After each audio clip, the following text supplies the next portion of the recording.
Dr Michon, que nous allons accueillir maintenant, est président de la Société française des cancers de l'enfant, conseiller auprès de la Société suisse des cancers de l'enfant et également président du comité scientifique de l'association Hubert Gouin Enfance et Cancer. Bonsoir. Bonsoir. Pouvez-vous nous parler de l'ADN circulant dont a parlé Anne tout à l'heure, projet que l'association a soutenu? C'est pas l'ADN circulant seulement comme ça, hein. C'est l'ADN tumoral circulant. Pardon. Alors, il faut effectivement retracer les choses parce que si j'étudie mon ADN, j'espère que je n'ai pas de cancer. Hein. Donc, on étudie l'ADN de mes cellules, dans les cellules qu'on prend dans mon sang, des lymphocytes du sang. Mais l'idée est pas nouvelle, hein, parce qu'elle a été très très explorée en cancérologie adulte, c'est que dans les cellules tumorales, il y a un certain nombre de cellules tumorales qui, quand elles se multiplient, aboutissent à une mort cellulaire et libèrent l'ADN de la tumeur, qui est, la plupart du temps, différent de l'ADN constitutionnel. C'est celui qui est dans les lymphocytes. Vos lymphocytes sont normaux. Mais si on a un cancer, on peut avoir dans le sang circulant de l'ADN qui circule, qui est libre, hein, par petits segments, et on peut étudier cet ADN avec les méthodes qu'on a maintenant, hein, qui sont des méthodes très, très profondes, très compliquées à expliquer. Ce soir ici, je peux vous faire rater le travail de partie. Hein. Donc ça prendrait 1 heure à peu près. Hein. Je ne suis pas sûr que je serais bon pour vous faire comprendre, mais en l'occurrence, ce qu'on voit qui circule dans le sang, c'est ces petits bouts, et ces petits bouts, on peut les reconstituer comme si c'était le programme dans la cellule tumorale. Et ce programme qu'on voit, donc, qui circule dans le sang, on peut étudier ce qui vient de la tumeur, ce qui vient des métastases, et on peut avoir une idée, puisqu'on peut ces conséquences, on est obligé pour reconstituer l'ADN tumorale, de séquencer faire plein de séquences, donc jusqu'à 100 séquences de l'ADN circulant, et on peut savoir si dans 10% des séquences, 20% des séquences, 30% des séquences, il y a une anomalie qui va être une anomalie qui va pouvoir être utilisée pour traiter le cancer. Voilà, donc ça c'est le principe de l'ADN circulant, c'est que vous pouvez étudier sans faire de biopsie. Pour valider le principe, il faut faire les biopsies qu'on fait pour faire les diagnostics et les comparer à ce qu'on trouve dans le sang lors du diagnostic, et malheureusement on déchue. Et les analyses qui ont été faites au cours des années passées montrent qu'on ne trouve pas exactement les mêmes choses. Hein, puisque dans l'ADN circulant, on trouve une représentation de l'ensemble de la maladie.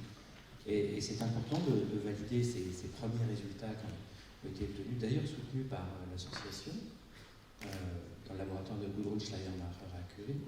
Comment est-ce qu'en faisant ce travail de façon, ce que nous on appelle prospective, c'est-à-dire au diagnostic, en faisant des analyses régulières chez un certain nombre de patients, comment on va pouvoir avancer et donner plutôt des traitements innovants, alors qu'actuellement les traitements innovants qui sont étudiés en cancérologie pédiatrique sont malheureusement étudiés que dans des situations qui sont des situations palliatives. Donc il faut passer à un autre niveau pour changer. Éventuellement diminuer les toxicités des traitements, parce que les traitements ciblés n'ont pas les mêmes toxicités que les traitements de chimiothérapie. Donc il y a un grand espoir là-dessus. Et c'est pour ça qu'elle a décidé de faire tout de suite un choix cette année. Ah, j'ai plus de micro.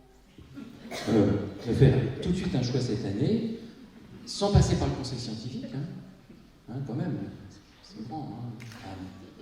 Ça me permet d'économiser du temps, mais il y aura quand même des projets qui sont soumis cette année, et d'aller vers un projet nouveau. Ah, et ça, c'est le projet majeur qui sera financé cette année avec les fonds récoltés de cette soirée. Oui, alors le projet majeur, c'est de commencer d'initier maintenant une étude en faisant des prélèvements sur la tumeur, sur le sang, de patients qui ont des maladies, des cancers avec un haut risque de rechute, pour avoir très très vite l'information sur ces anomalies qui permettent de cibler un traitement.